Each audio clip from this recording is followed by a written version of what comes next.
Hey guys, this is Anand and welcome back to my channel Sage Computations. I hope you all are doing good. तो आज हम लोग बात करेंगे type convergence and base convergence in Python के बारे में। लास्ट वीडियो में हमने बात करी थी type convergence with complex data types. ये वीडियो उसी का एक्सटेंशन होगा, मतलब इसमें हम थोड़ा बहुत कॉम्प्लेक्स डेटा टाइप्स यानी सेट्स के बारे में डिस्कस करेंगे प्लस बेस कन्वर्जन्स को डिटेल में देखेंगे। ओके, तो चलिए बिना किसी देरी के शुरू करते हैं type convergence and base convergence in Python. Okay, तो पहले हम देखेंगे set conversion. Set for example आपको पता ही है सेट में क्या होता है। अगर सेट में अगर हम कोई भी वैल्यूज को डालते हैं तो वो रिपीटेड वैल्यूज को एक्सेप्ट नहीं करेगा। फॉर एग्जांपल अगर मैंने बहुत सारी वैल्यूज डाल दी, एलिमेंट्स डाल दिए और उसमें मैंने रिपीटेड एलिमेंट्स भी डाले हैं तो वो रिपीटेड एलिमेंट्स को डिस्कार्ड कर देगा और सिर्फ यानी डुप्लीकेट एलिमेंट्स को डिस्कार्ड कर देगा और सिर्फ यूनिक एलिमेंट्स को ही शो करेगा। फॉर एग्जांपल मैंने यहाँ पे लिखा सेट एप्पल। अब एप्पल में तो आपको पता है डबल पी आता है, राइट। अब मैंने इसको जब प्रिंट करूंगा, मतलब जब सेट एप्पल लिखूंगा तो ये क्या करेगा, एक ही सिंगल एप्पल को देगा। आप देख सकते हैं EELP और this is unordered collection of data. इसीलिए ये क्या करता है, आपको किसी भी ऑर्डर में डिस्प्ले कर देगा रिजल्ट, ना कि मतलब उस स्पेसिफिक ऑर्डर में जिसमें आपने डाला है, राइट। अगर आपको सेट्स के बारे में और जानकारी जाननी है, मतलब इंट्रोडक्शन टू सेट्स और डिक्शनरीज की मैंने एक नई प्लेलिस्ट बनाई थी, उस प्लेलिस्ट का लिंक मैं वीडियो के एंड में डाल दूंगा, वहां से जाके उसे देख सकते हैं। ओके, फॉर एग्जाम्पल मैं एक टपल बनाता हूँ, fruit tuple, Apple, orange, mango, guava, grapes. Grapes आप देखिए मैंने इसमें ग्रेप्स को 2 बार लिखा है और ये एक टपल है, ओपन ब्रैकेट्स में डाला है, राइट। अब मैं इसे सेट में कन्वर्ट करना चाहता हूं तो टाइप कन्वर्जन आपको पता है सेट का कैसे होगा। हम सेट कीवर्ड का यूज करेंगे। मैंने fruit set equals to set fruit apple लिख दिया एंड देन मैंने फ्रूट सेट को प्रिंट कराया। तो यहाँ पे फ्रूट सेट प्रिंट हो गया, apple, grapes, guava, mango, orange, right. Apple, grapes, guava, mango, orange. आप ध्यान से देखें तो ग्रेप्स सिर्फ एक ही बार आया है इस पूरे सेट में। Again set is an unordered collection, इसलिए यहाँ पे ऑर्डर मेंटेन नहीं हुआ, ये किसी भी ऑर्डर में डिस्प्ले हो रहा है। ओके, अब मैंने टाइप इसका चेक करा, टाइप फ्रूट सेट, तो ये सेट हो गया। ओके, अब सीधा हम आ जाते हैं बेस कन्वर्जन्स पे। बेस कन्वर्जन्स बेसिकली होते क्या हैं, फॉर एग्जांपल मैं डेसिमल नंबर एक बेस 10 यानी 10 से डिवाइड जो करते हैं हम जब एक नंबर को, तो वो एक डेसिमल लेफ्ट की तरफ शिफ्ट हो जाता है, राइट।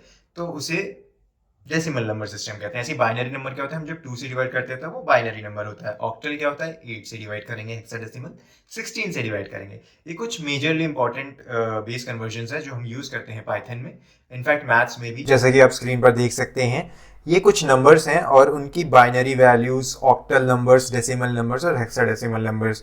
तो ये मतलब इनको कैसे डिनोट करा जाता है मैथ्स में वो है। फॉर एग्जांपल 0 जो होता है वो बाइनरी में 0 है, 1 1 ही है, 2 1 0 है, 3 1 1 है, 4 जो होता है आपका 1 0 0 हो जाता है, 5 जो होता है 1 0 1 हो जाता है, 6 जो होता है ये हो जाता है।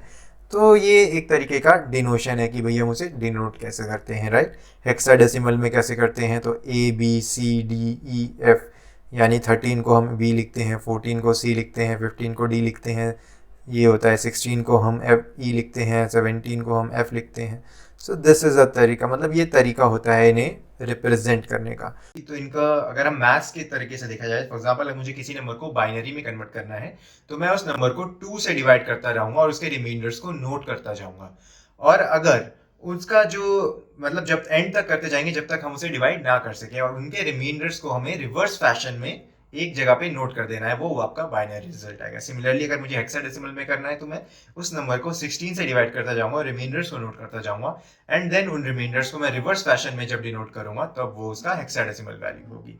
बट पाइथन में इतना कॉम्प्लिकेटेड नहीं होता है ये। इसके लिए हम सिर्फ एक फंक्शन का यूज करेंगे। फॉर एग्जांपल मैंने हेक्स फंक्शन यूज करा और हेक्स में ब्रैकेट्स में ओपन ब्रैकेट मैंने 50 लिख दिया, तो ये इसका एक हेक्साडेसिमल वैल्यू, ध्यान रहे, स्ट्रिंग फॉर्मेट में देगा, स्ट्रिंग फॉर्मेट में। जैसे कि मैंने हेक्स 50 लिखा तो आप देखिए ये 0x32 इसने मेरे को रिजल्ट दे दिया, बट 0x32 जो है वो आपके कोड्स के अंदर है because this is in a string format, right. अब अगर मैं हेक्स 10 लिखूंगा तो देन ये 0xa दे देगा, this is also in a string format because ये कोड्स में है। देन अगर हेक्स 40 लिखा मैंने, ये 0x28 दे दिया इसने। अब इसी तरीके से हेक्स को हम हेक्स से करते हैं तो हम ऑक्टल को कैसे करेंगे, ऑक्ट कीवर्ड से यूज करेंगे। मैंने ऑक्ट 40 लिखा तो ये मुझे इसकी ऑक्टल वैल्यू दे देगा 0O50। ओके, अब ऑक्ट 30 लिखा तो 0O36 इसने मेरे को दे दिया स्ट्रिंग फॉर्मेट में। This is an octal representation of 30। मैंने अब मुझे बाइनरी रिप्रेजेंटेशन करना है तो कैसे करेंगे, BIN बाइन एंड देन 5 लिखा मैंने, 0B101, this is a binary representation. BIN10, this will give me a 0B1010, right? Okay. INT मैंने इंटीजर लिखा, 0B10102, ओके, इसने मुझे दे दिया 10। ये है आपकी बाय इंटीजर में रिप्रेजेंटेशन, राइट। इंटीजर 0b1010, तो इसने मेरे को क्या दिया 0। Base 0 means to interpret exactly as a code literal. अगर मैं बेस 2 लिखूंगा, दिस इज, देखिए अगर मैं इसे इंटीजर, एक्चुअली ये है क्या, मैंने बाइनरी में 10 को कन्वर्ट करा था, तो इसने मुझे 0b1010 दिया था। अब अगर मुझे उसे वापस इंटीजर में कन्वर्ट करना है तो हम इसे कैसे करेंगे, इंटीजर 0b1010, मैंने कॉमा 2 लिख दिया, तो ये क्या करेगा, बाइनरी जो बेस 2 था उसको ये वापस इंटीजर फॉर्म में कन्वर्ट कर देगा, 10 दे देगा। अब सिमिलरली इंटीजर 0b1010 मैंने जब 0 लिखा तो 0 को भी ये 10 में दे देता है, because base 0 means to interpret exactly as a code literal, that is why इसे भी 10 में दे देगा। अगर मैं 16 लिखूंगा तो ये एक हेक्साडेसिमल वैल्यू होगी, कोई भी 0x102, उसको जब मैंने 16 लिखा तो उसे इंटीजर फॉर्म में कन्वर्ट कर देगा, मतलब this is a hexadecimal value, right, 0x102। इसको मैंने 16 कॉमा लिख दिया, तो यानी ये उसे उसकी इंटीजर वैल्यू दे देगा, जो कि है 258। 258 का हेक्साडेसिमल क्या हुआ, 0x102, राइट।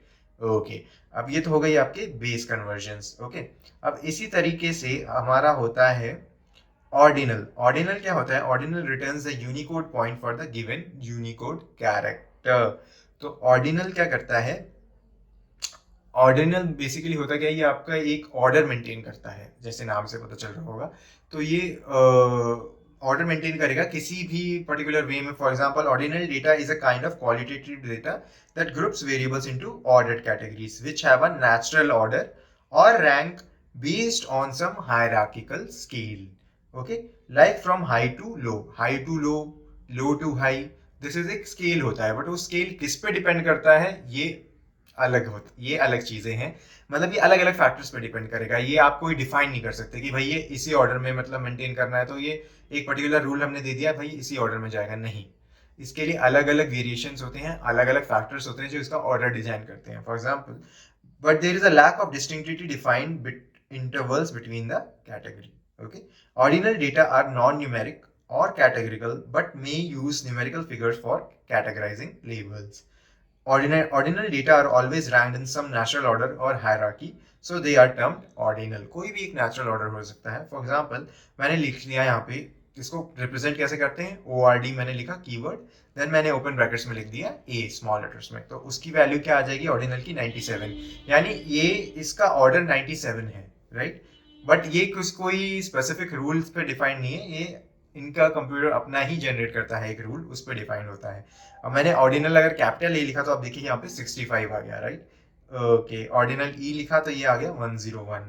अब इसी तरीके से जब ऑर्डिनल होता है तो कैरेक्टर मेथड भी होता है। Character method returns a string representing a character whose unicoid point is an integer.